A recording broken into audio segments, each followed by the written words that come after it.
noviembre. Ojalá, ¿verdad? Que es tan interesante. Y la verdad Sí, es que ese es todo un temazazo, sobre todo por la parte de derechos humanos, el acto administrativo como prueba, como dato de prueba. Es sí, un sí, sí, temazazo. sí. Pero pues vamos a ver en noviembre cómo nos va. Vamos a hacer un Pues muy debate bien. donde va a estar Sí. el magistrado René, va a estar en ese debate, y la magistrada Mónica también. Muy bien. Gustan, están invitados, es para el 27 de Gracias. septiembre. Sí, con Ajá. gusto. No, pues que, pero de verdad, magistrado, porque yo sí les tomo la palabra, ya me No, a mí se conozco. me invita, con gusto estoy en sus eventos. Muchas gracias. Como Excelente. auditorio, como exponente o como usted. Yo estoy. No, pues como exponente, ¿no? Sería bueno Sí, no, con estar todo ahí. gusto. Entonces, ahí en el grupo de WhatsApp, ahí les Sí, mando la invitación, sí, ¿no? Y para efecto de que si quieren debatir, porque ese tema sí me interesa muchísimo, a ver qué piensan ustedes como operativos. ¿Mandé? claro. Sí, dame 2 minutos. Qué bien. Bueno, Luego perdón. ya viene el otro libro. Y ya viene el otro libro que también lo estamos esperando. La verdad, yo me quedé con el ojo cuadrado, con el diamante, La con metodología geométrica. no, Hombre, fabuloso, digo, la verdad. Otra cosa, Otra cosa. ay, no. Y desde el posgrado me decían, oye, están muy largos tus títulos, Lisbeth, córtalos. No, siempre me avento los títulos kilométricos. Ese libro va a estar muy bueno, sí, yo creo que va a estar bueno, buenazo. A ver qué les parece también.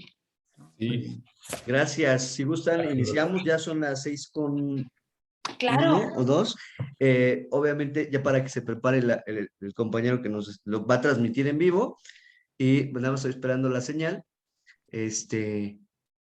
Para que me avise y ya se va a empezar. Cuando diga arriba en vivo, bueno, ya conocen el tema, pues ya vamos a estar transmitiendo en Facebook Live. Entonces nada más gracias. estoy en espera. Muchísimas gracias.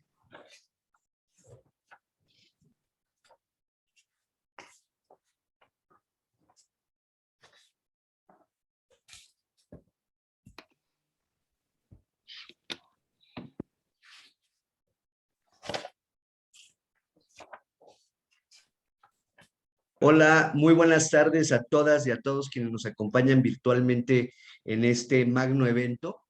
Me presento, soy Omar Palma Ramírez, secretario técnico del Sistema Estatal Anticorrupción. La verdad es que agradecemos infinitamente el favor de su atención y su tiempo. Y hoy obviamente estamos muy complacidos y estamos de manteles largos, académicamente hablando, porque se encuentra con nosotros pues una jurista, estudiosa de materia del derecho, reconocida a nivel nacional e internacional, que obviamente, digo, no necesita mayor presentación, pero al final nos da muchísimo gusto que esté hoy con nosotros. Estamos hablando de la doctora Lisbeth Xochitl Padilla Sanabria, la doctora Liz Padilla, que hoy nos ha hecho el favor de pues compartir su tiempo y sus conocimientos también en el marco de la presentación de su último libro, que es el relativismo punitivo entre el derecho administrativo disciplinario y el derecho penal.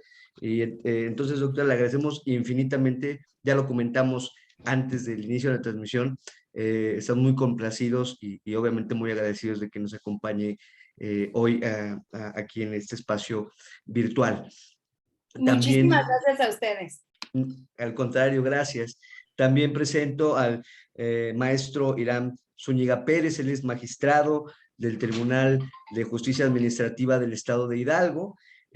Obviamente, pues también muy interesado en estos temas, un estudioso en la materia y de forma práctica también en el ejercicio profesional y en el ejercicio de sus funciones.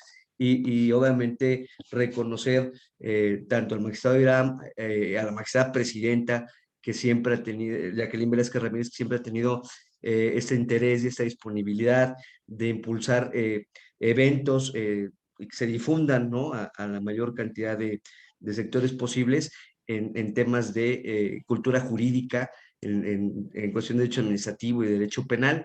Y también, bueno, agradecer a todos los magistrados en su conjunto del tribunal, pues el impulso de esos temas. No es la primera vez que integrantes del tribunal nos acompañan.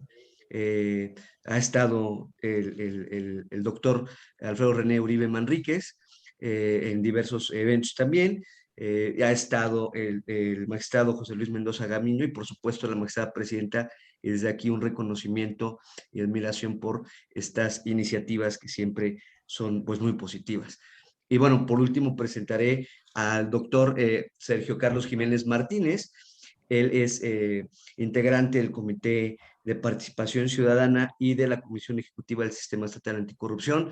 Es un estudioso en materia de administración pública, en materia de riesgos, en materia de control interno, en materia de auditoría y obviamente también un estudioso pues del Sistema Nacional y del Sistema Estatal Anticorrupción. Y entonces estamos vestidos, les repito, estamos de manteles largos, muy largos el día de hoy. Una vez formulada esta bienvenida, pues comentaré muy breve acerca de qué vamos a hacer, la presentación del libro de la doctora Liz Padilla, que ya he dicho cómo se llama, es el relativismo punitivo entre el derecho administrativo disciplinario y el derecho penal. En una primera instancia le pediré al doctor Sergio Carlos que presente formalmente a la doctora Liz Padilla, la autora del libro y ponente, el día de hoy, y al magistrado Iram Zúñiga, quien en este caso nos presentará el libro y hará acotaciones y obviamente precisiones del mismo. De manera posterior, el magistrado Iram Padilla, bueno, ocupará un espacio de tiempo pues, para hacer esto que ya comentaba. Y tendrá posteriormente oportunidad la doctora Liz Padilla, obviamente, para que pues, nos complazca con esta referencia del libro y que podamos, obviamente, también formular en su momento preguntas. Al final de la intervención de la doctora Liz Padilla, lo que se habrá de hacer es que, aquí el magistrado Iram Zúñiga, pues también hará acotaciones finales y de manera posterior y antepenúltima será que su servidor formulará 3 preguntas a la autora del libro, preguntas que obviamente serán obtenidas del chat y que únicamente serán obviamente relacionadas con el texto y en cuestiones académicas. Y por último, para cerrar esta presentación, el doctor Sergio Carlos Jiménez habrá de hacer precisiones finales y obviamente pues, cerrar y despedir el evento. Entonces, sin más, pues le cedo la palabra al doctor Sergio Carlos Jiménez para los efectos ya comentados. Adelante, doctor, micrófono suyo.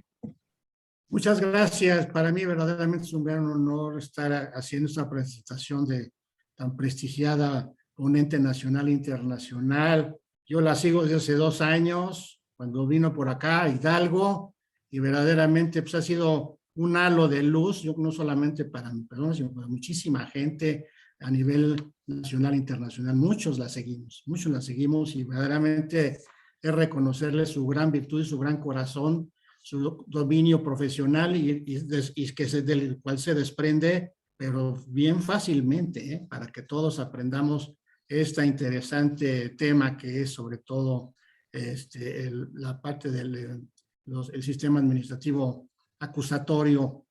Entonces, pues para mí es un honor presentar a la doctora Liz Xochitl Padilla Sanabria y después lo haré con el maestro Iram Zúñiga Pérez. Voy a hacer una síntesis del currículum de la doctora, que bueno, verdaderamente pues es una enciclopedia británica, la verdad, pero voy a resumir lo más que pueda yo esto. Ella es licenciada en Derecho, maestra en Derecho y doctora en Derecho por la Universidad Nacional Autónoma de México. Ha realizado estudios de Derecho Penal del Enemigo, que es uno de sus principales pilares, en la Universidad de Sevilla, España, junto con el profesor Gunther Jacobs y Miguel Polaino Ors. Eso es una de las bases importantes del desarrollo de sus teorías en México también. Ha tenido una estancia postdoctoral en procedimientos administrativos de responsabilidad en combate a la corrupción en Valencia, España. Ha impartido cualquier cantidad de cursos, pero por ejemplo destaca en el Senado un curso sobre las faltas administrativas graves y los delitos de alto impacto fincados de servidores públicos y particulares en el nuevo Sistema Nacional Anticorrupción. Es doctorada en Derecho Penal y doctoranda también en Administración de Políticas Públicas y es profesora de carrera de tiempo completo de la Facultad de Estudios Superiores Zacatlán, también de la UNAM. Es unos alumnos muy afortunados por tenerla como maestra de de grandes futuros profesionales. Autora de diversas publicaciones en México, Francia, Argentina, Italia, Colombia, faltan aquí cualquier cantidad, Perú también, por ejemplo. Conferencista en México, en Italia, en Francia. En Francia, pues estuvo en mi alma mater, en la Universidad de la Sorbona, también dictaron conferencias allá en Ecuador, Uruguay, Bolivia, Colombia, Alemania, y es autora de entre muchos otros libros, por ejemplo, La criminalización del control del enemigo en el México neoliberal, la ley antilavado. También escribió el derecho administrativo sancionador en el Sistema Nacional Anticorrupción. También escribió un libro que es La delincuencia organizada, lavado de dinero y terrorismo, derecho penal del enemigo y la restricción de derechos humanos. También es autora del libro Manual Operativo del Procedimiento Administrativo de Responsabilidad en el Sistema Nacional Anticorrupción. Escribió también un libro que se llama Manual Operativo del Procedimiento Administrativo de Responsabilidad en el Sistema Nacional Anticorrupción. Autora también de Administración y Políticas Públicas, Transparencia y Corrupción en el Neoliberalismo Global. Es coautora de un libro que se llama La Política Criminal del Lavado de Dinero.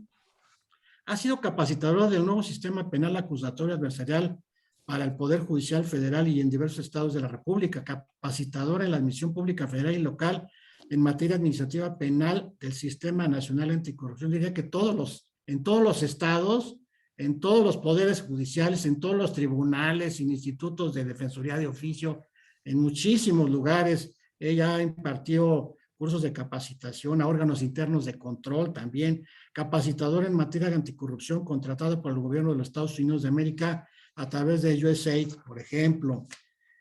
Fue candidata a fiscal nacional anticorrupción del Sistema Nacional Anticorrupción.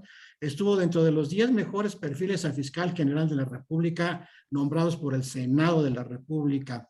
Actualmente es vicepresidenta 1 de la Sociedad Internacional Germano-Latinoamericana del Derecho Penal y muchísimas cosas más, doctora. La verdad que es un gusto tenerla en la presentación de este importante libro que ya lo estoy yo empezando a leer, ya lo tengo y he estado leyéndolo muy acuciosamente. Y también pues se encuentra con nosotros el maestro Hiram Zúñiga Pérez, magistrado de la primera sala del Tribunal de Justicia Administrativa del Estado de Hidalgo. Saludos, querido maestro. Él es licenciado en Derecho por la Universidad Autónoma del Estado de Hidalgo. Tiene diplomados de Introducción a las Ciencias Penales y ABC de la Averiguación Previa por el Instituto Nacional de Ciencias Penales de la Procuraduría General de la República. Tiene un curso de especialidad en Derecho Penal por la Escuela Libre de Derecho. Estudió la maestría en Derecho Parlamentario por la Universidad Autónoma del Estado de México. Realizó estudios de maestría en Derecho para la Escuela Libre de Derecho también. Ha sido catedrático de la Universidad Autónoma del Estado de Hidalgo y ha sido también, desde luego, un abogado litigante, que desde luego, pues eso es muy interesante en esto. Asesor parlamentario en la Cámara de Diputados del Congreso de la Unión y en la presidencia de la Junta de Gobierno de la legislatura 61ª del Congreso del Estado Libre y Soberano. Fue nombrado director general de coordinación de asesorías del propio Congreso del Estado. Ha sido coordinador de la Junta de Asesores del Gobernador del Estado de Hidalgo. Participó en la terna en 2018 para la designación del Procurador General de Justicia del Estado de Hidalgo y actualmente se desempeña como magistrado de la primera sala del Tribunal de Justicia Administrativa también del Estado de Hidalgo. También una brillante carrera y pues le cedo la palabra a mi querido maestro Omar Palma para continuar con esto. Felicitaciones y bienvenidos a todos y a los que nos están siguiendo por las redes. Muchas gracias, doctor, muchas gracias. Bueno, continuando con el desahogo de este evento de presentación del libro, le cedemos el uso de la voz al magistrado maestro Hiram Zúñiga Pérez, magistrado del Tribunal de Justicia Administrativa, a efecto que nos pueda generar comentarios en relación con el libro que se presentará en un momento por la doctora Liz Padilla. El micrófono es suyo, magistrado. Muchas gracias, maestro Omar Palma. Es un privilegio el estar en esta transmisión, esta conferencia, presentación del libro virtual. Y bueno, pues los saludo a todos los que nos acompañan por este medio. Y también decía el maestro Omar, le doy la razón en que estamos de manteles largos en materia académica, porque nos acompaña la doctora Liz Padilla. Doctora, pues un saludo virtual y una bienvenida virtual al foro de Hidalgo. Y es un gusto tenerla en esta ocasión presentando este gran libro que en unos momentos más me permitiré comentar. Y bueno, pues un agradecimiento a todos los organizadores, convocantes, un saludo a los magistrados del Tribunal de Justicia Administrativa, a todos los comisionados, a los miembros de la Secretaría Técnica de la Comisión Ejecutiva del Sistema Estatal Anticorrupción, a través de mi amigo Omar. Muchas gracias, doctor Sergio, integrante de la comisión, por siempre tu activismo académico y preocupado por las actividades.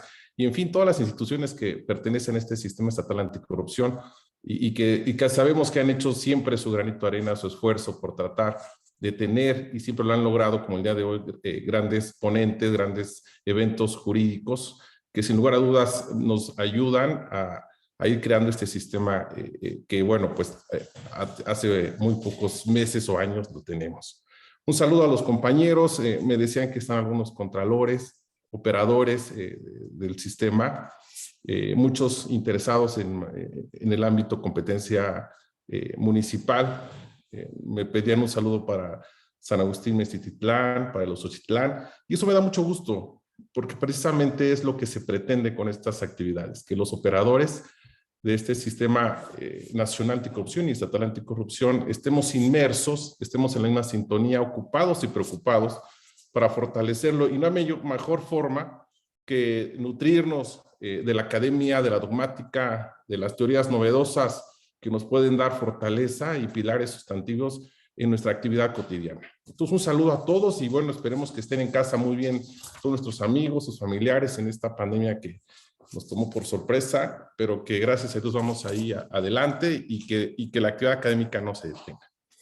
Pues estoy muy contento de presentar este libro, El relativismo punitivo en el derecho administrativo disciplinario y el derecho penal. Es una propuesta teórica muy concreta de la doctora Liz Padilla, y que nos recuerda que el tema de la corrupción ha sido un tema muy preocupante a través de los años.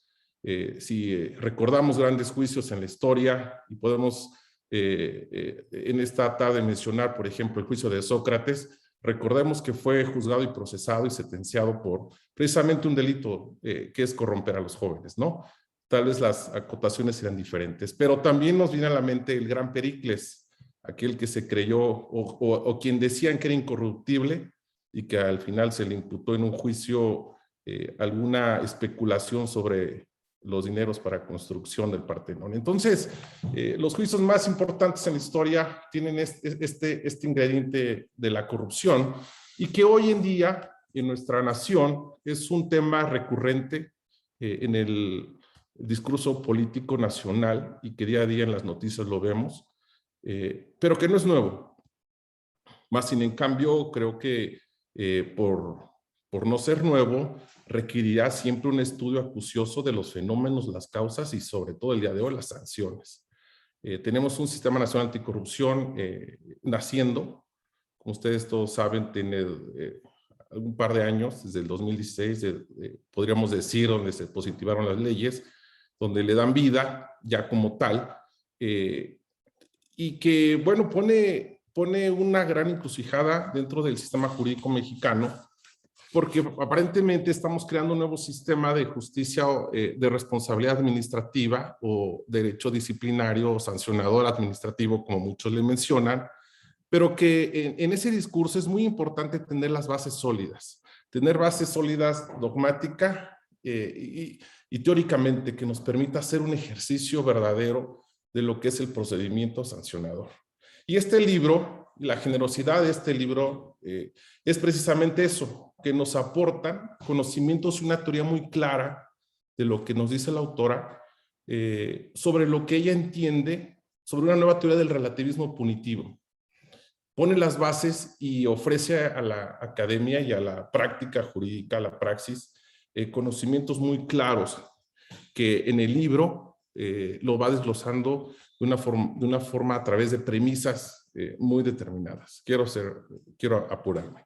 La primera premisa dice, el derecho administrativo no cuenta con las bases suficientes o los elementos dogmáticos que nos hagan tener su operatividad al 100%. Es decir, el derecho administrativo sancionador no tiene toda la base dogmática y teórica que tendrían otros derechos y por consiguiente tiene que acudir a la dogmática de otra rama del derecho, y en este caso el derecho penal. Y se sustenta, y creo que ahí es donde la importancia del libro, se sustenta en dos pilares importantes. Número uno, una tesis de la Suprema Corte de Justicia, donde nos clarifica que, bueno, pues para poder aplicar el derecho disciplinario puede ser aplicable los principios que rigen el derecho penal acusatorio.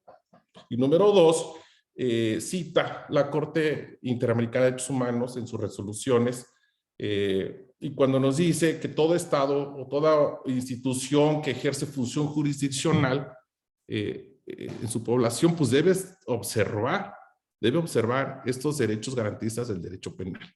Entonces, son premisas muy claras que el libro nos va desarrollando y que bueno, tiene una base teórica que para muchos tal vez que somos abogados podría ser nueva, pero que esto nos invita a no cerrarnos, a no ser abogados cuadrados, investigadores, académicos, sino atender a otras fuentes del conocimiento. Y lo que me gusta de este libro que es novedoso y nos dice, bueno, pues yo atiendo a 4 métodos para fijar mi postura. Y número uno, el primero de ellos es la tesis o la teoría de los sistemas de Nicholas Neumann, ¿no? Número 2, es el que más me llamó la atención, la teoría del relativismo de Albert Einstein. Entonces dice, bueno, somos abogados, ¿y qué tiene que ver Einstein? Tiene que ver mucho, porque al final son teorías creadas y soportadas doctrinalmente y que nos sirven a entender el fenómeno social.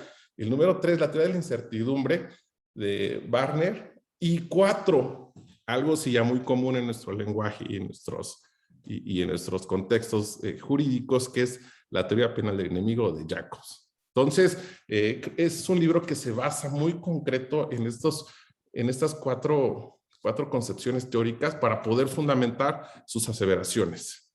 Me apuro. Número 1, empieza a hablar del relativismo punitivo. ¿Qué es el relativismo punitivo?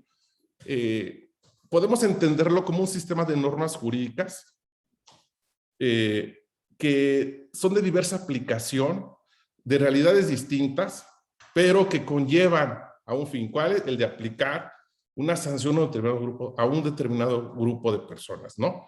Es decir, son muchas normas, diferentes ramas, pero que al final tienen un objetivo, y ahí es donde entra el tema de la corrupción.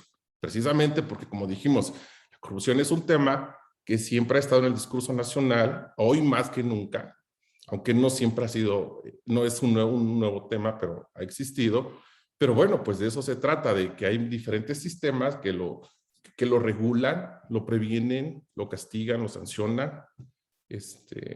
Algunos más críticos dicen lo incentivan, pero que tiene como objetivo eso, de llegar a un mismo lugar común. Entonces, partimos de esa premisa, que ese relativismo punitivo, bueno, pues ese relativismo punitivo puede ser compartido, si se puede decir así. ¿Cómo? Vamos a tomar los principios, ya se dijo, primero, del derecho penal garantista y trasladarlo al sistema del derecho administrativo sancionador. ¿Y cómo se podría hacer eso?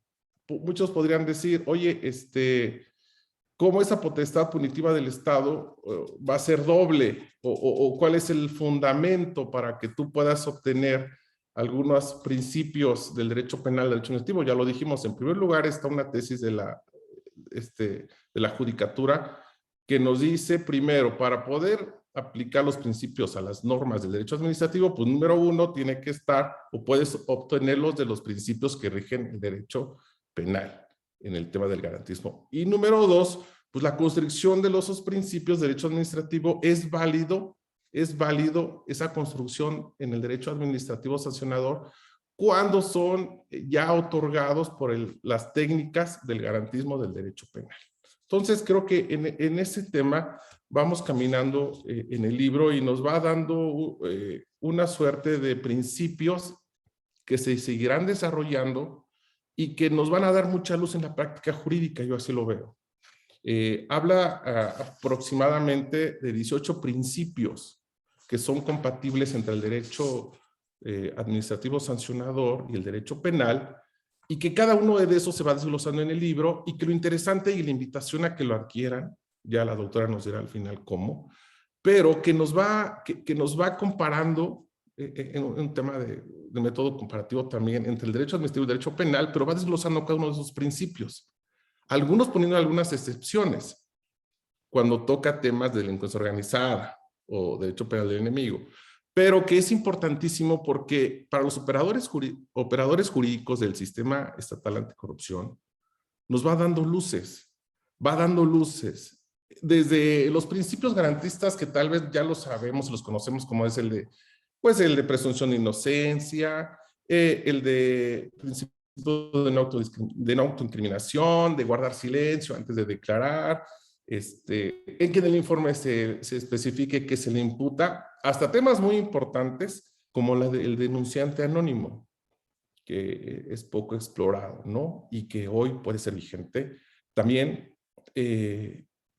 la protección que se debe de dar a las personas que hacen beneficios a cambio de información, o podríamos llamarle los testigos protegidos en otro aspecto, y que en Hidalgo, bueno, pues estamos estrenando una ley de testigos protegidos.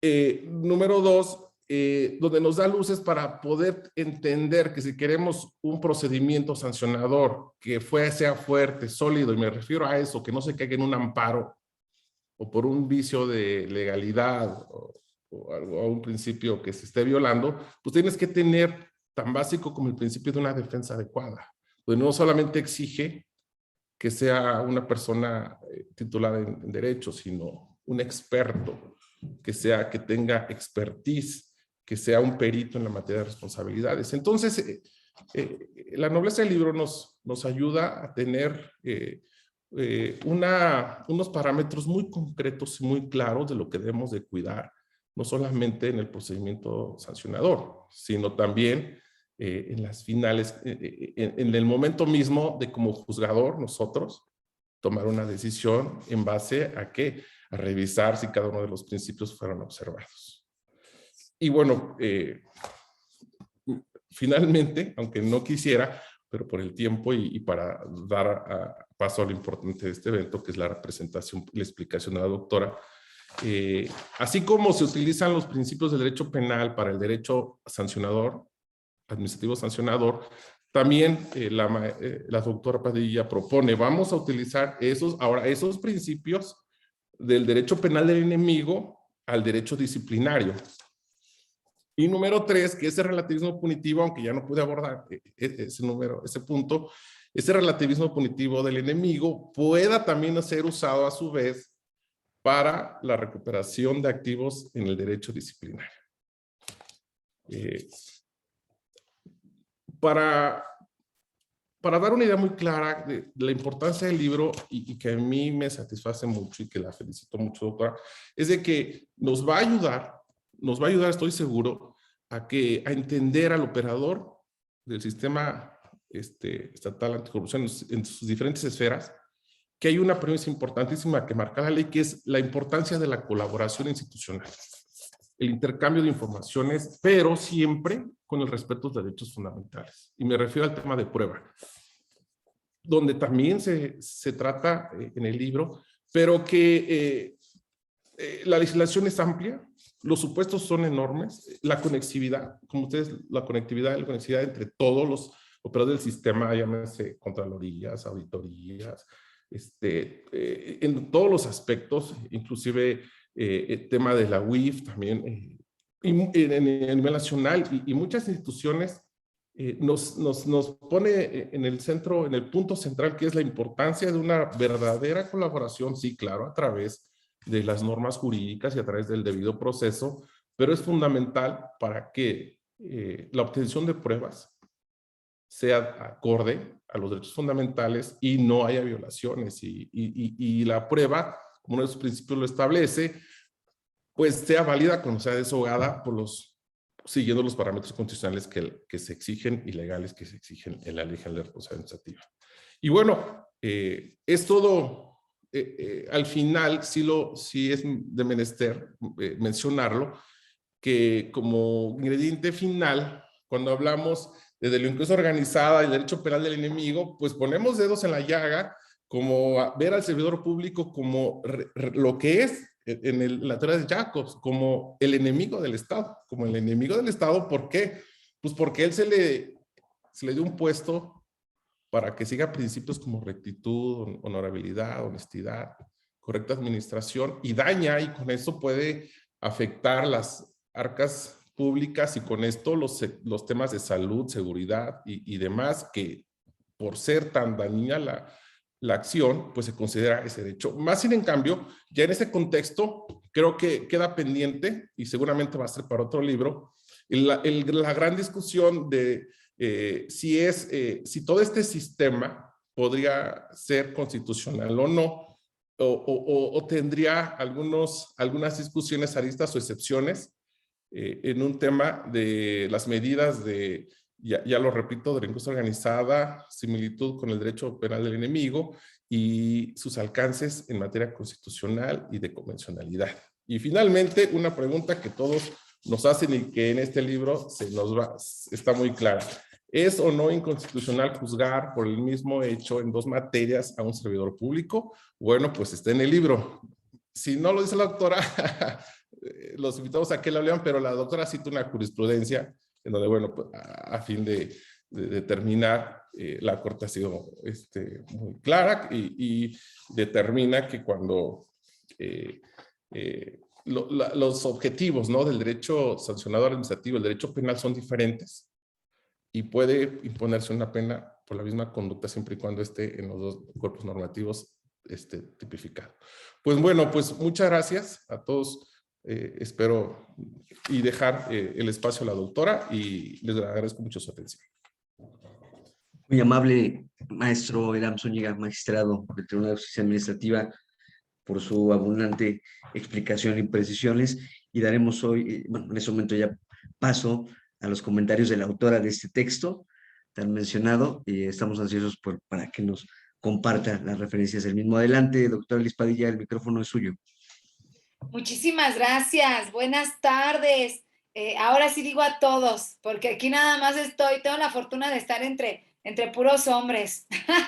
Muchísimas gracias al Tribunal de Justicia Administrativa del Estado de Hidalgo por permitirme presentar mi libro. Gracias, una presentación maravillosa del magistrado Hiram Zúñiga. Muchísimas gracias.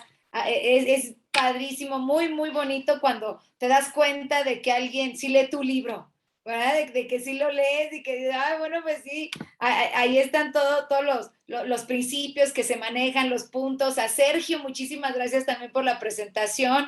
Y maestro Omar Palma, también muchísimas gracias por el favor de su apoyo y de su atención, de su ayuda y todo.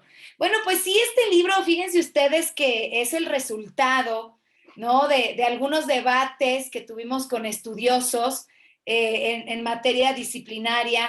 Evidentemente es un tema, me parece, muy delicado, la parte del derecho disciplinario. Algunas teorías consideran que el derecho administrativo disciplinario no tiene elementos dogmáticos propios, ¿no? Y además, bueno, pues procesalmente el derecho disciplinario mexicano se asemeja mucho al sistema penal acusatorio.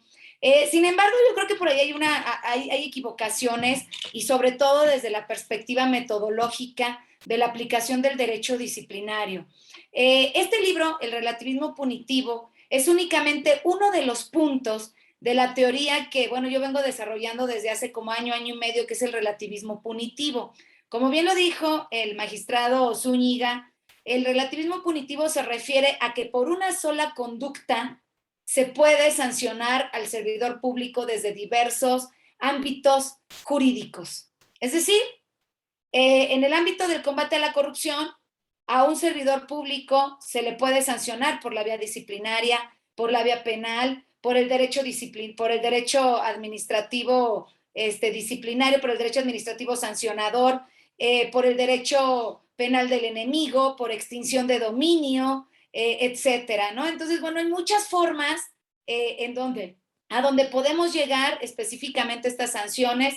La parte de la violación del principio non bis in idem, bueno, pues la Constitución es muy clara en el artículo 109, fracción cuarta, párrafo quinto, donde señala que los procedimientos serán autónomos. Lo único que está prohibido, y eso es importante señalarlo, que el principio non bis in idem se refiere a la sanción, ¿no? O sea, no se refiere a la parte que si lo investigo, le inicio procedimiento, etcétera, sino que no se pueden aplicar sanciones de la misma naturaleza, ¿no? Y ahí vamos viendo, sabemos que en materia penal, en el artículo 212 del Código Penal Federal existen penas administrativas de inhabilitaciones de 10 hasta 20 años, de 3 meses hasta un año, igual que en el derecho disciplinario en la Ley General de Responsabilidades Administrativas, en el artículo 75 y 78, igual de 10 a 20 años. Entonces, un tribunal de justicia administrativa, en el caso de una falta administrativa grave, no podrá imponer una sanción de inhabilitación si un tribunal de enjuiciamiento o un juez de juicio oral unitario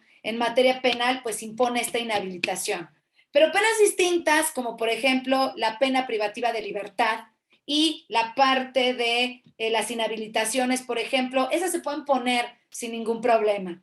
En el caso también de extinción de dominio, tampoco se violenta el principio non bis in idem porque, bueno, pues va direccionado específicamente al poseedor o al dueño de los bienes. Entonces, pues en ese sentido también existen sanciones. En materia de bloqueo de cuentas bancarias, la Unidad de Inteligencia Financiera, ¿verdad?, al percatarse de que existen capitales ilícitos por un hecho de corrupción, pues evidentemente puede bloquear las cuentas bancarias en términos del artículo 8º y 9º de la Ley de Instituciones de Crédito, procedimiento que lo he dicho en muchos foros, me parece violatorio de derechos humanos, pero bueno, de facto así lo hace, ¿no? ¿Por qué?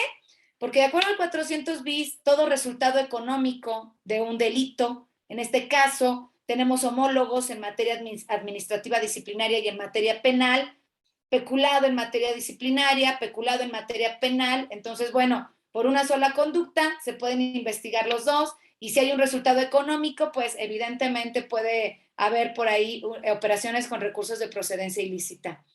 Ahora bien, la parte de este relativismo punitivo, ¿no?, entre el derecho penal y el derecho disciplinario. Por ahí en las redes, en el Instituto de Investigaciones Jurídicas, no es cierto. En la Universidad de Guanajuato, en la revista Ciencias Jurídicas de la Universidad de Guanajuato, ahí desarrollé en un artículo científico el relativismo punitivo entre el derecho disciplinario y la extinción de dominio.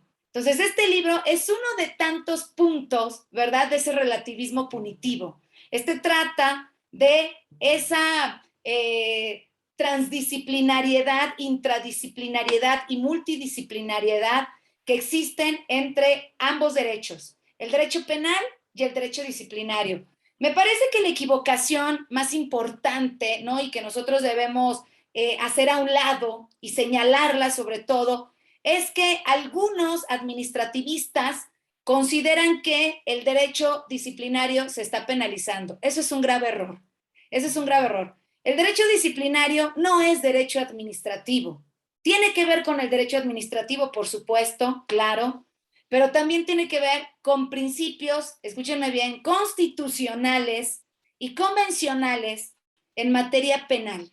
Esto quiere decir que de ninguna manera vamos a utilizar el Código Nacional de Procedimientos Penales como supletorio a la Ley General de Responsabilidades, eso no puede ser, o el Código Penal Federal o los códigos penales de los estados, los vamos a utilizar al derecho disciplinario, eso no existe. Actualmente estoy desarrollando una metodología que le nombré metodología geométrica de la operatividad dogmática y procesal del derecho disciplinario. Y dentro de esa metodología geométrica está la figura del círculo.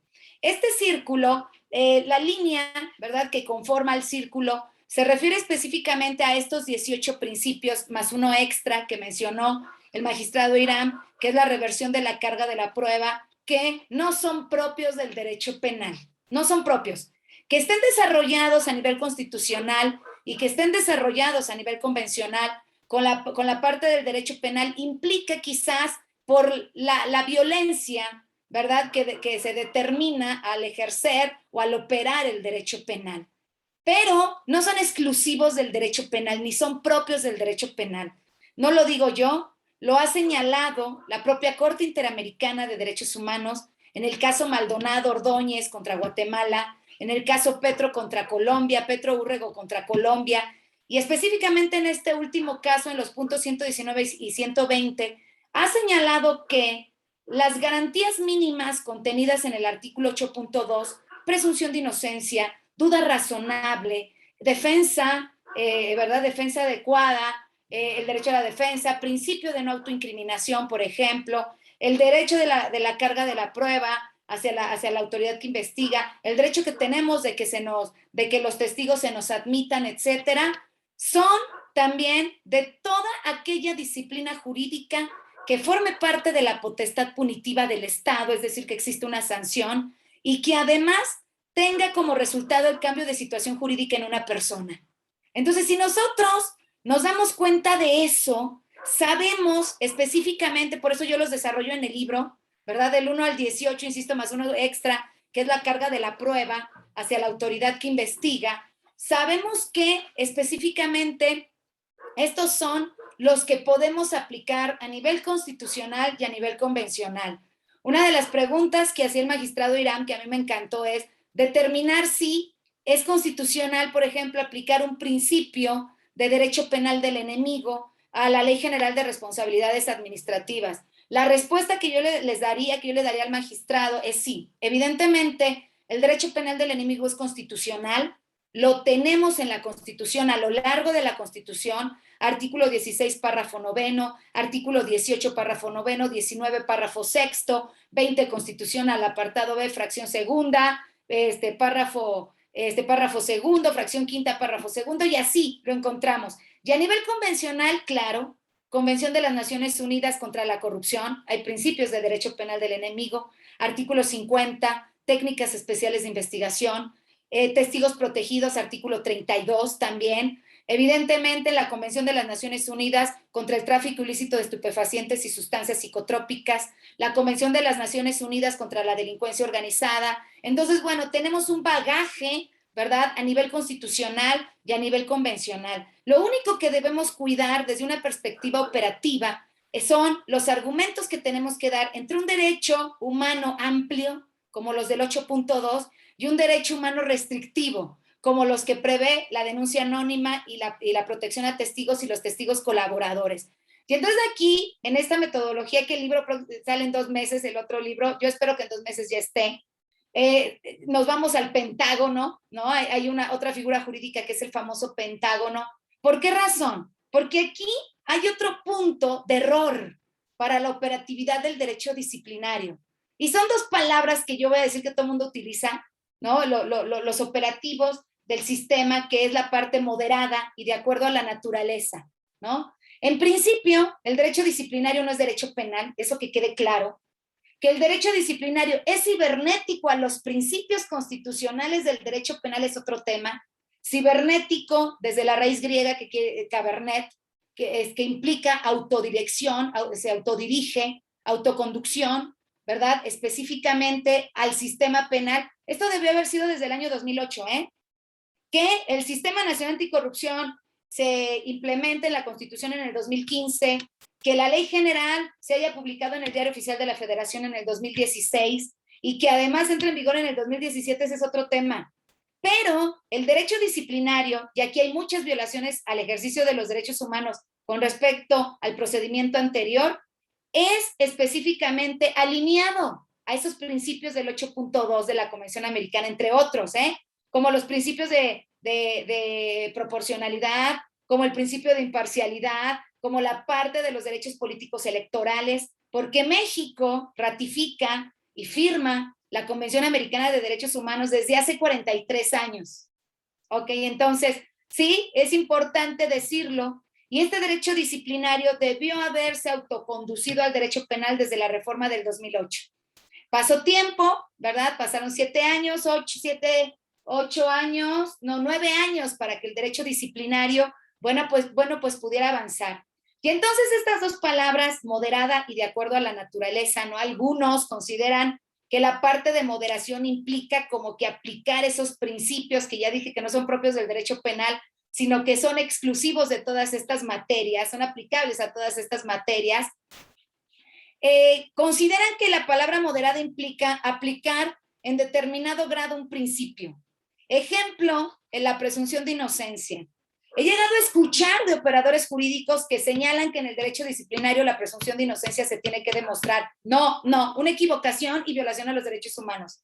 De tal suerte que si una resolución del Tribunal de Justicia Administrativa que determinara la presunción de inocencia desde esa perspectiva, en la Corte Interamericana de Derechos Humanos condenarían al Estado mexicano por esa resolución. La presunción de inocencia es un derecho que se tiene que destruir a través de la autoridad investigadora en este caso. Y además no puede dejar un solo recoveco para efecto de que no exista una duda razonable. Nosotros tenemos una cláusula de convencionalidad en el artículo 1 constitucional, párrafo 2, para interpretar por una interpretación conforme de los derechos humanos de acuerdo a la Constitución y a la Corte Interamericana. Y la Corte Interamericana te dice, los derechos mínimos están en el 8.2.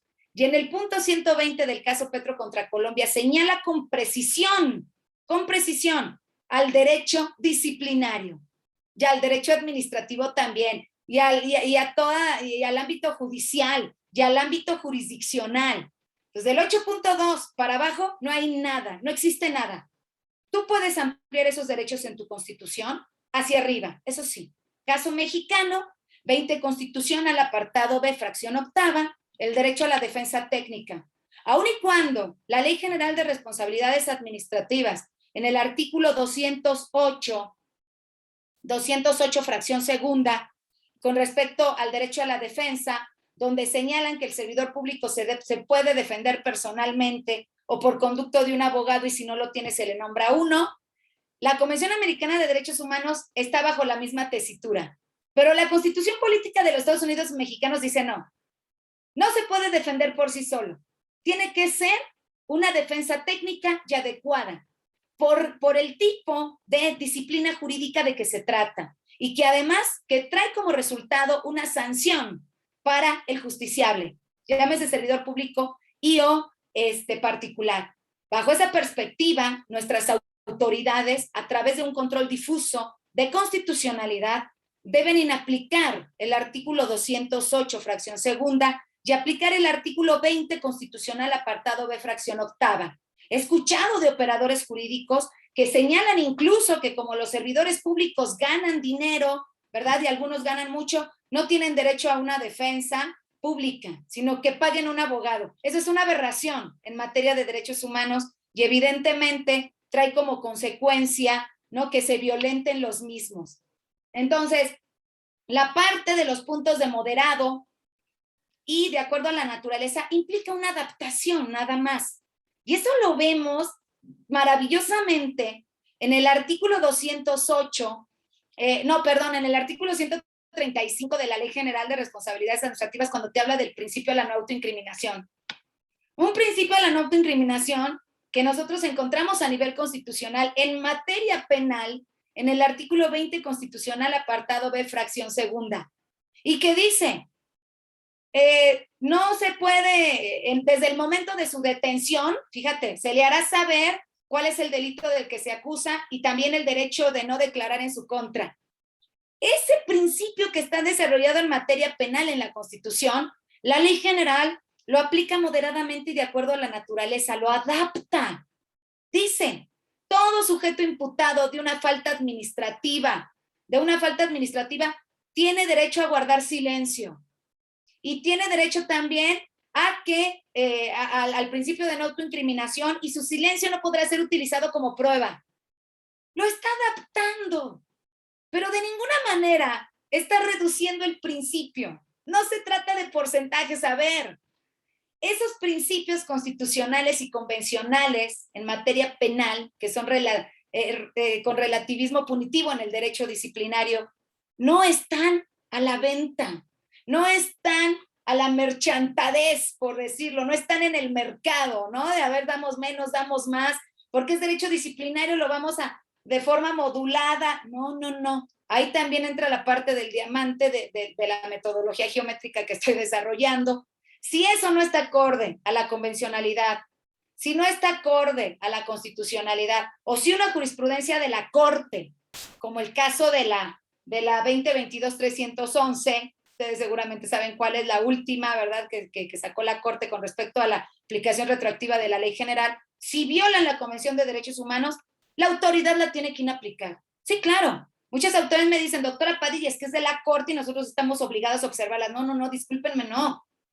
Porque nos obliga la ley de amparo. La ley de amparo no está por encima de la Constitución y no está por encima de la Convención Americana de Derechos Humanos, ¿eh? Pero como que ponemos esta ley, ¿verdad?, incluso por encima de la propia Constitución, incluso por encima de la convencionalidad. Esta metodología geométrica yo la estoy diseñando para efecto de que pueda servir para esta operatividad argumentativa del derecho disciplinario. Cierro con el pentágono, ¿no? La parte moderada y la parte que se tiene que aplicar de acuerdo a la naturaleza, que insisto, no es más que la adaptación discursiva de estos principios de derecho penal al derecho disciplinario, tomando en consideración 5 puntos. Por eso pentágono. Primero, que se trate de una rama jurídica que tenga que ver con la potestad punitiva del Estado. Segundo, que se trate también que existe una sanción, como en el derecho penal y el derecho disciplinario. Tercero, que se aplique moderadamente, ya saben, la parte de la adaptación, que sea de acuerdo a la naturaleza. Pues no hay delito, pero hay falta administrativa, ¿no? En el caso del bien jurídico protegido tuvimos, y me encantó, porque tuvimos además discusiones acaloradísimas, porque se señalaba que no existía el bien jurídico, se señalaba que la teoría del bien jurídico protegido del artículo 22 constitucional solamente aplica al derecho penal. No es cierto. Si lo aplicamos moderada y de acuerdo a la naturaleza, delito es falta administrativa y pena es sanción, por favor. El bien jurídico protegido se tiene que analizar dogmáticamente en una falta administrativa como elemento objetivo del tipo. Y se tiene además que analizar desde el deber funcional y desde la ilicitud sustancial. Por ahí también ya sale otro libro que escribí con el doctor Eduardo Astrain sobre el análisis del bien jurídico protegido en el derecho disciplinario. Saldrá ese libro como por diciembre, enero. Entonces, bueno, lo hemos analizado. Y el quinto punto es o que esté en la Ley General de Responsabilidades Administrativas, o que esté en la convencionalidad, o que esté en la constitucionalidad. Si nosotros llevamos a cabo ese pentágono, no vamos a tener problemas y no vamos a decir falacias, ¿verdad?, como aquellas de que el derecho penal o que el derecho disciplinario se está penalizando, o de que no se debe aplicar un principio porque es exclusivo del derecho penal. Les voy adelantando que esta metodología geométrica está compuesta por un triángulo, está compuesta por el pentágono, está compuesta por el rombo y o diamante, está compuesta por el círculo y la elipse. Y con esos principios va a ser muchísimo más fácil, que eso es lo que yo busco, para nuestros operadores jurídicos, incluso para la defensa, defender a un servidor público y o particular. Porque desde el ámbito de la defensa se van a percatar en dónde están los errores, en dónde están las violaciones al ejercicio de los derechos humanos, en dónde están las argumentaciones falaces, en dónde está la parte, por ejemplo, un tema que abordé, que me parece muy importante en este libro, que me está haciendo el tribunal a favor de presentar, es la obtención lícita de la prueba. En el caso del acto administrativo como dato de prueba, ¿qué vamos a hacer cuando este tiene un vicio? Y además la defensa lo está señalando. Si no somos la autoridad para determinar la ilegalidad o ilegalidad del acto administrativo. Pero no por eso lo podemos valorar, porque estaríamos violando el derecho a la defensa del propio servidor público como autoridad. Entonces, mis queridos amigos, no, hombre, de verdad, qué gusto y qué honor. Muchísimas gracias, porque un libro, si no es leído, un libro, si no es presentado, pues se queda solamente en letra muerta. De verdad los invito, es un libro pequeño, tendrá más o menos unas 170 páginas cuando mucho, ya ni sé cuántas, pero no son muchas las páginas. Traté de desarrollar principio por principio desde el ámbito de la convencionalidad, desde el ámbito de la constitucionalidad y su comparativa entre el derecho penal y el derecho disciplinario, así como la aplicación en la misma. El testigo colaborador y el testigo protegido, ustedes observan el artículo 88 y 89 de la Ley General de Responsabilidades relativo al testigo colaborador, ¿no?, en materia de derecho disciplinario. Es igualito, pero adaptado a la naturaleza del derecho penal en el artículo 34 de la Ley Federal contra la Delincuencia Organizada. Y no solamente ahí, Tenemos testigos colaboradores en materia fiscal también. Tenemos testigos colaboradores en materia de competencia económica. Esos principios de derecho penal del enemigo, que también tengo libros al respecto, ¿verdad? Ustedes saben que es una de mis líneas de investigación también, ¿verdad? Los encontramos en este tipo de derechos de potestad punitiva. Y ¿saben algo? Es absolutamente normal. Por una cuestión, por la naturaleza del propio derecho que estamos operando y analizando. Les agradezco muchísimo el favor de su atención. Un gusto y un honor de verdad presentar mi libro aquí en el tribunal. Gracias por la oportunidad. Muchísimas gracias. Cualquier otra pregunta estoy a sus órdenes. Gracias. Muchas gracias, doctora Liz Padilla, por tan interesante y obviamente relevante exposición del libro que hoy se presenta. Sin duda, temas de actualidad, temas para analizar, debatir y generar eventos académicos de calidad como los que estamos llevando a cabo con su presencia, por supuesto, y con la presencia del magistrado. Y continuando con el desarrollo de esta presentación del libro, daré el uso de la voz al magistrado Iram Zúñiga Pérez para que pueda formular consideraciones finales o apuntes finales en relación con lo que la doctora Liz Padilla ya ha comentado. El micrófono es suyo, magistrado. Muchas gracias, estimado Omar.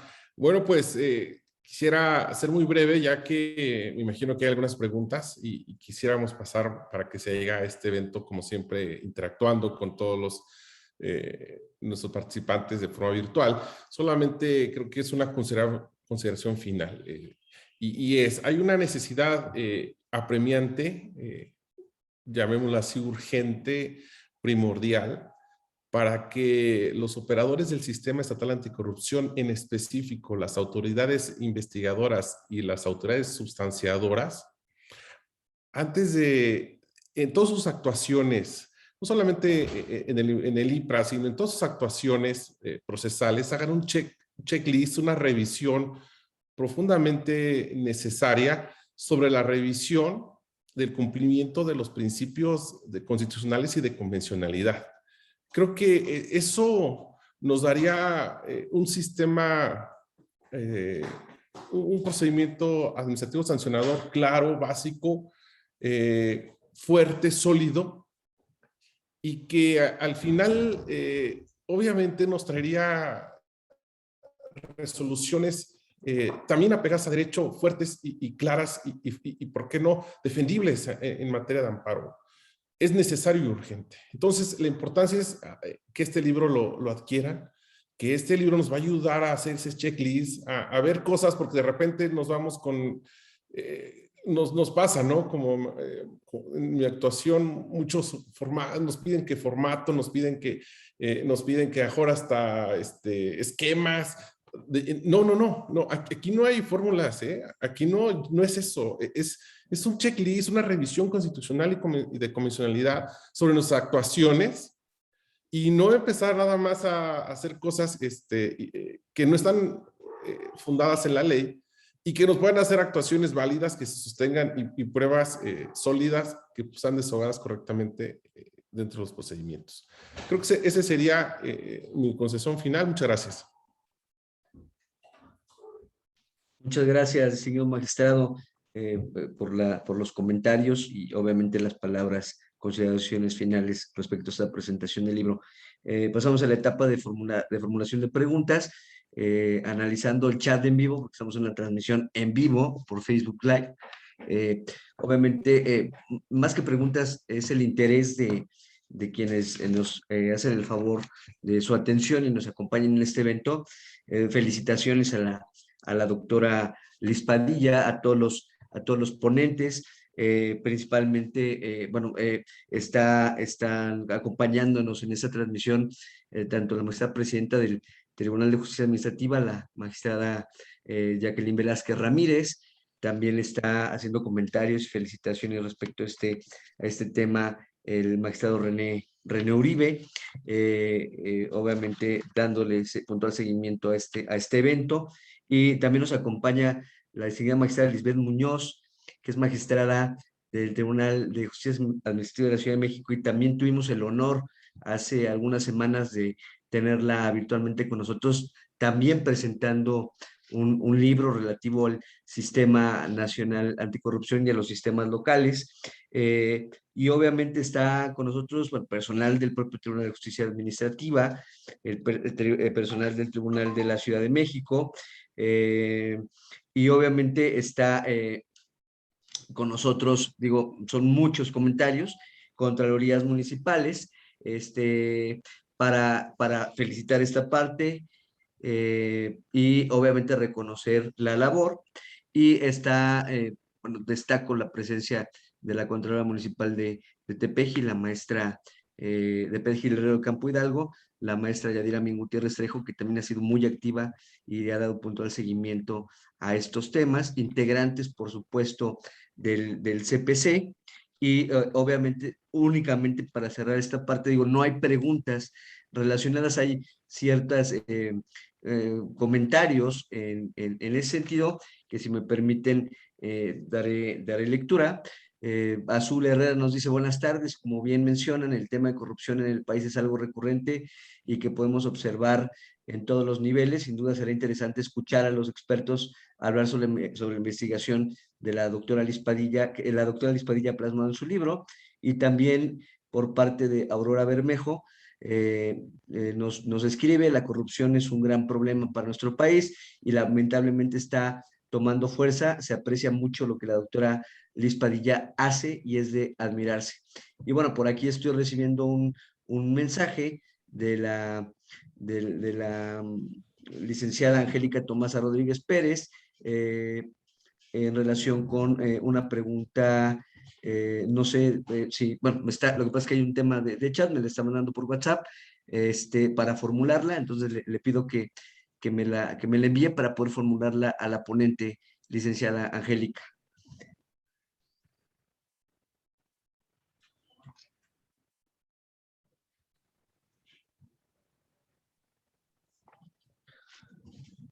Ok, denme un segundito. Es un mensaje de último minuto, telegrama de último minuto. Esta sí es una pregunta.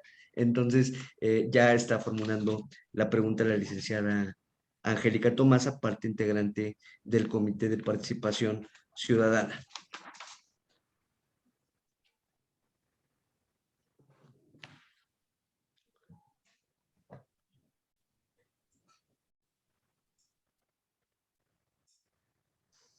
Un momento. A ver, déjenme checarlo si lo tengo aquí.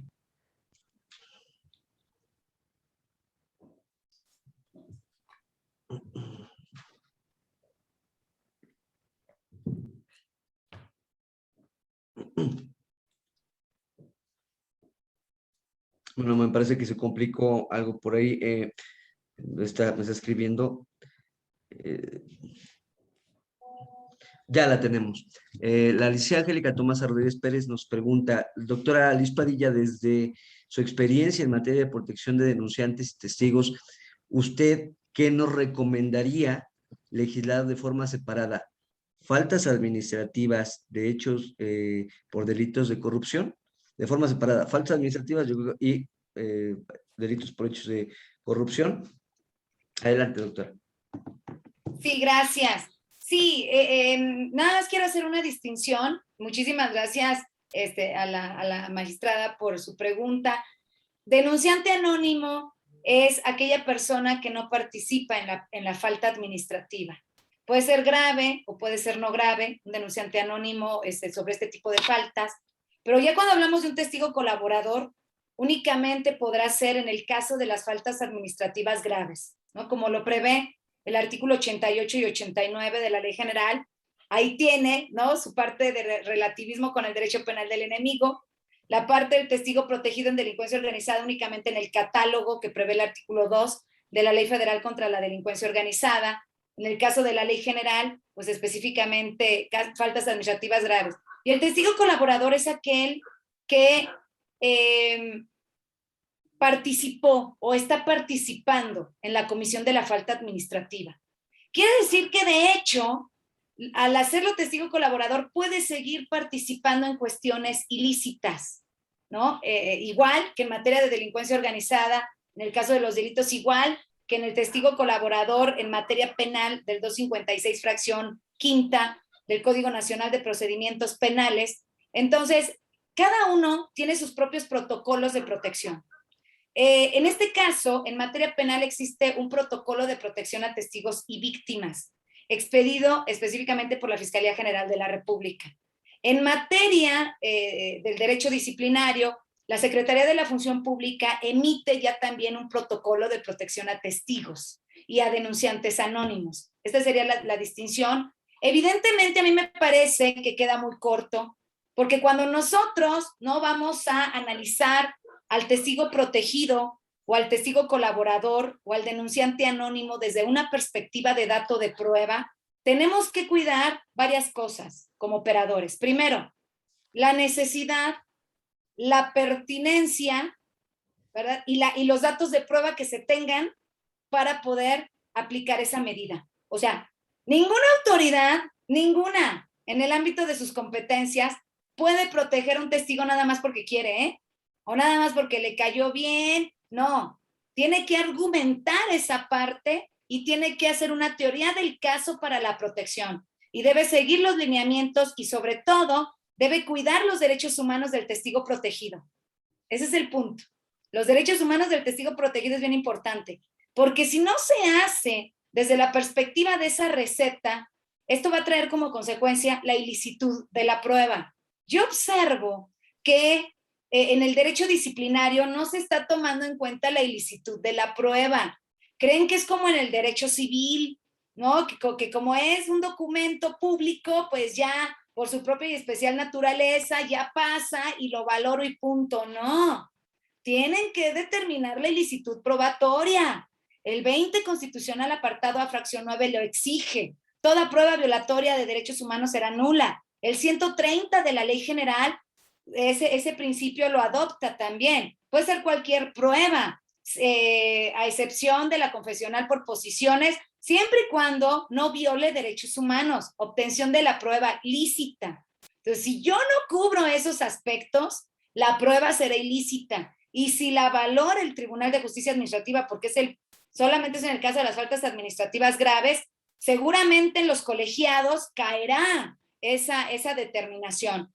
Ahora, la parte de los colegiados para mí es muy importante. Yo he estado observando y además congratulada de ello, de que los colegiados están en esta perspectiva. ¿Ok? Están tomando los principios del derecho penal tal cual los estamos señalando. La presunción de inocencia, la parte de la carga de la prueba, la parte de la duda razonable. Entonces, los colegiados incluso ya se han pronunciado en cuanto a la tipicidad. El análisis de la tipicidad de las faltas administrativas es fundamental como elemento dogmático de las mismas. Es más complejo que el propio derecho penal. Analizar la tipicidad de una falta administrativa no grave es más complejo que el propio derecho penal. Analizar la tipicidad de una falta administrativa grave también es más complejo que el propio derecho penal, desde la perspectiva de la teoría del delito. Entonces hay puntos muy finos, ¿no? Que me parece que por ahí, como bien lo dijo el magistrado Zúñiga, hay que capacitarse. Hay que capacitarse, pero no solamente la autoridad investigadora, la substanciadora también, porque ¿cómo va a admitir un IPRA si la calificación está mal desde el análisis de la tipicidad de la falta, ¿no? ¿Y cómo la resolutora va a resolver si se violenta el principio de tipicidad? Los tribunales colegiados han señalado que se tiene que señalar exactamente la hipótesis normativa de la falta. En el caso del cohecho nada más tenemos más de 700, porque si no se violenta el principio de tipicidad. Entonces, bueno, pues eso es todo un tema, es una disciplina maravillosa, ¿no? Que yo creo que estamos porque, digo, tú nombraste al magistrado René, a la magistrada Liz Muñoz, a la magistrada Mónica Valencia, que han sido personas también que me han apoyado muchísimo en este tema de los debates, el magistrado Gándara también, en el tema de los debates, incluidos también penalistas, porque también penalistas están en este punto, ¿no? Y creo que hemos desarrollado o estamos desarrollando una buena teoría argumentativa del derecho disciplinario en México. En Colombia ya lo hicieron desde hace más de 50 años. Y la Corte Interamericana de Derechos Humanos les dijo, están equivocados, y me cambian su derecho disciplinario. En México lo hicimos desde el 2015 al 2016, y al parecer nuestro derecho disciplinario es convencional, es garantista, y a mí me da muchísimo gusto, con la salvedad de que evidentemente este tipo de detalles pues los tenemos que cuidar para no violar derechos humanos. Entonces, bueno, yo desde aquí les mando un beso a mis queridos colegas, Moni Valencia también, que insisto, me han apoyado muchísimo y están abiertos siempre ellos a la parte del debate, a la parte de la discusión, y a mí me da mucho gusto porque al final del día, pues ustedes son los que resuelven. Ustedes son los que resuelven, ustedes son los operadores, y estaría muy mal que un operador jurídico dijera, es que yo resuelvo porque yo tengo el poder de resolver. Pero así me lo han dicho en foros, ¿eh? Ay, pues sí, es que desde la perspectiva académica está muy bien, pero aquí quien resuelve somos nosotros. Pues sí, pero no pueden resolver, ¿no? Si no es conforme a la protección de los derechos humanos, ese es un hecho. O sea, aquí no es a ningún tipo, menos en este tipo de derecho, no hay facultades discrecionales. La actuación de los operadores jurídicos está circunscrita a una serie de principios, pero la base de esos principios son los derechos humanos. Ya quiero mi segunda conferencia. Gracias. Gracias, doctora. No, pues por supuesto, este es su espacio.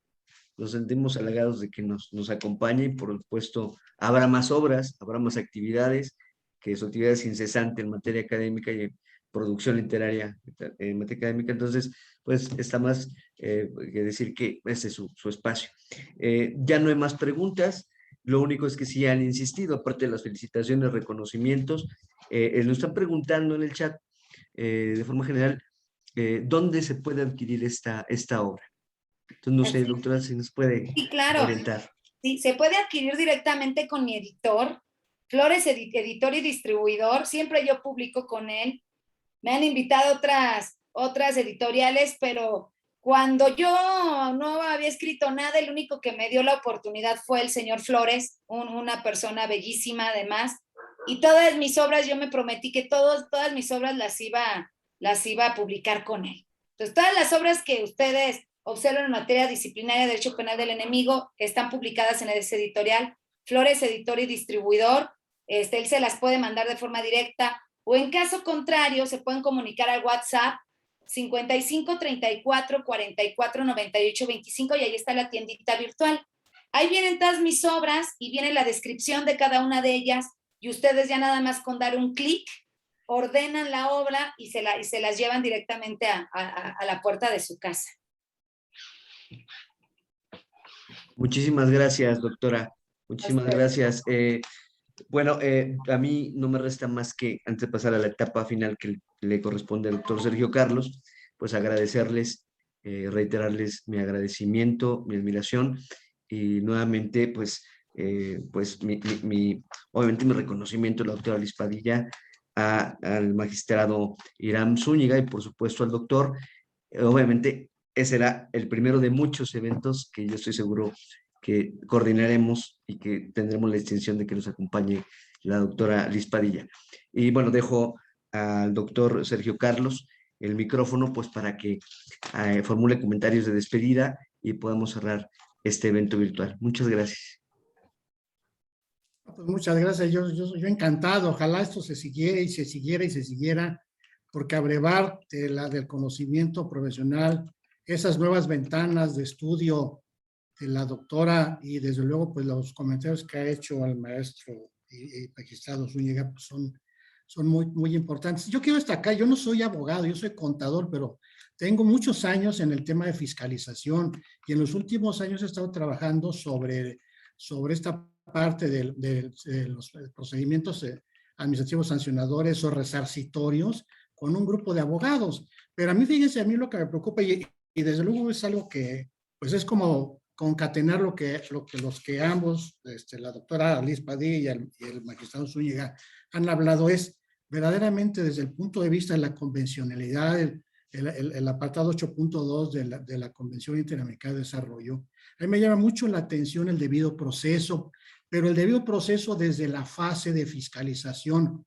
Yo me he encontrado cualquier cantidad de ocasiones en donde los auditores no hacen bien su trabajo y el IPRA, como dice la doctora, pues a la hora de determinar la hipótesis normativa de la falta, pues normalmente no saben ni por dónde están las cosas. Y bueno, hace algunos días en sus chats, doctora, estábamos platicando entre los de ahí, que somos muchos, hablando precisamente sobre eso, sobre el debido proceso y el debido proceso de la parte de la fiscalización. Muchas veces las áreas de fiscalización no cumplen con el debido proceso porque no respetan sus normas.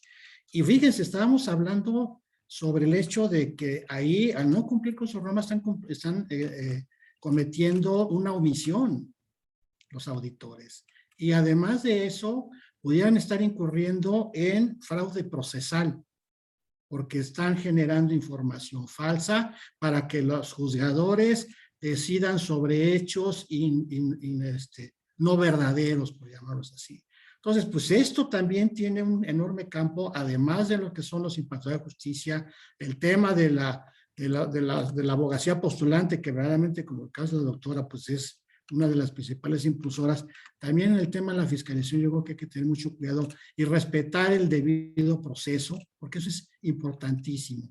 Pues a mí no me queda otra cosa más que verdaderamente agradecer a nombre del tribunal, a nombre de la Secretaría Técnica del Sistema Estatal Anticorrupción, a la doctora Liz Padilla por siempre su brillante luz, sus ponencias, sus comentarios tan acertados en esta disciplina tan novedosa y que bueno, pues hay que ir aprendiendo día a día en esto. Agradecer también al maestro y magistrado Zúñiga sus comentarios tan acertados en el contenido de este libro y desde luego pues desearles lo mejor a los que nos están escuchando. Compren el libro, aquí lo tengo, cómprenlo, lo tengo hasta dedicado y les comentaba yo que lo tengo hasta marcado por la propia doctora. Lo tengo marcado por la propia doctora en algunas de sus líneas. Entonces, sí, cómprenlo porque es un elemento verdaderamente que para mí me llena mucho de orgullo el tener un libro de ella, pero qué más tenerlo hasta marcado por ella, por la doctora. Entonces, es un elemento, es una joya importante. Pues yo la verdad, con esto creo que terminamos de una manera muy importante y emotiva esta presentación del libro. Y pues a todos les deseo una excelente tarde, noche. Doctora, lo mejor por usted. Sé que sigue a las 9 de la noche otro tema, es incansable usted. Y bueno, pues también a lo mejor una de esas me acerco también en eso. Buenas noches a todos. Buenas noches a todos. Gracias. Un abrazo con mucho cariño. Gracias a ustedes. Gracias. Excelente noche. Gracias a usted. noches. Excelente noche. Hasta luego. Hasta la próxima.